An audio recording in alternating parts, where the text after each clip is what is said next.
Aula 7, pessoal. Aqui a gente vai fazer um pouquinho de revisão de cálculo, vai falar sobre integrais de linha e o rotacional. Isso aqui vai servir de base para o que a gente vai usar mais para frente para calcular campo magnético. Então, imagina um caminho C qualquer, que vai do ponto I até o ponto F, que está colocado numa região de campo magnético. Campo magnético qualquer também.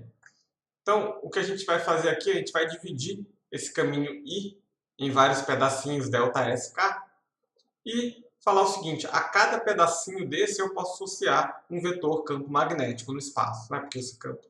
Porque esse caminho vai atravessando vários pontos do espaço.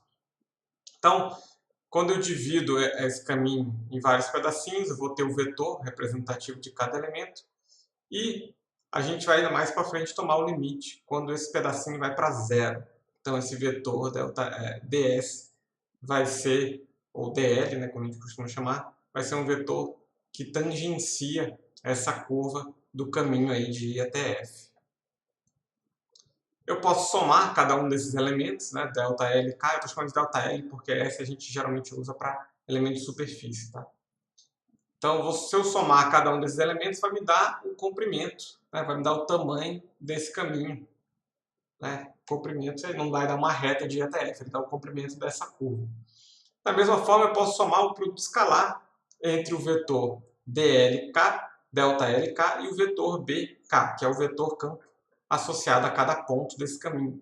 Eu vou estar somando números do mesmo jeito. E aí, quando eu faço o limite, né, desse comprimento, desse tamanho indo para zero, eu vou ter uma integral.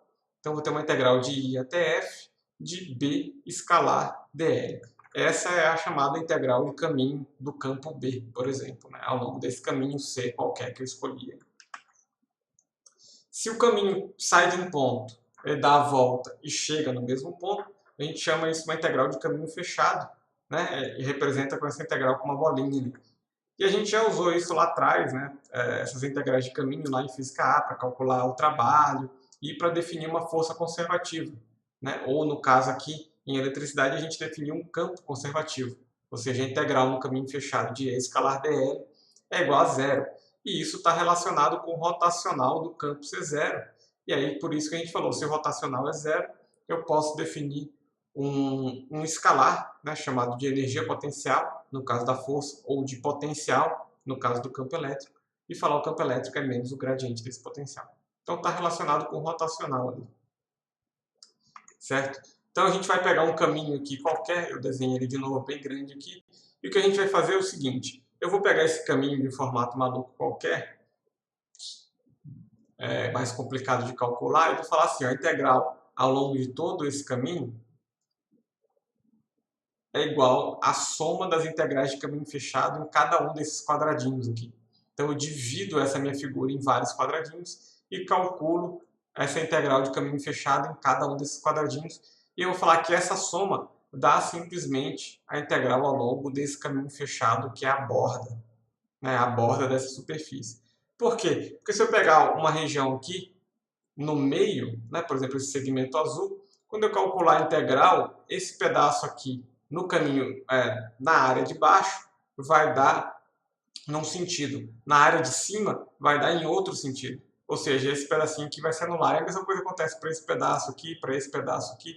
Então, esses pedaços vão todos se anulando, de forma que essa soma, essa igualdade vale. Então, se eu somar as integrais em cada um desses caminhozinhos pequenos, desses quadradinhos em que eu subdividi a minha superfície, vai dar, na verdade, a integral no contorno dessa superfície. Né? E ela não precisa ser plana, ela pode ser de um formato qualquer, vale a mesma coisa.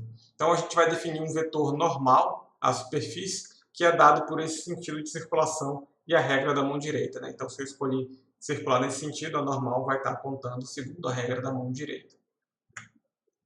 E aí, né, a gente escreve em termos de uma somatória, integral no caminho fechado C é igual a somatória em I na integral dos caminhos C e I, no qual eu subdividi. Então eu posso fazer uma malha cada vez menor, ou seja, eu vou fazer o limite quando a área daquele quadradinho vai para zero, e isso me dá uma definição do rotacional. Então a normal produto escalar, o rotacional de F, é o limite quando A tende a zero de 1 sobre a área, vezes a integral no caminho fechado CI de F escalar dl. né? Então, eu vou ter uma circulação no plano perpendicular, né, a essa normal aí. E aí a gente tem o teorema de Stokes, que fala, né, a integral no caminho fechado de f escalar dl é igual à integral na superfície S definida pelo caminho fechado, tá certo? Então tem uma relação entre essa superfície e esse caminho, né? Esse caminho aqui é a borda que vai definir essa superfície S. Então a integral no caminho fechado é igual à integral na superfície de ds produto escalar, o rotacional de f. E aí o que a gente vai fazer é aplicar isso ao campo magnético, né? Então a gente fez para o campo elétrico, a integral no caminho fechado do campo elétrico é zero. Então, o rotacional do campo elétrico é zero. Então, eu defino o campo elétrico é o gradiente de um potencial. Isso ajuda a gente a calcular o campo elétrico. Para o campo magnético, o que a gente sabe é a integral da superfície fechada é zero, né? A lei de Gauss para o campo magnético.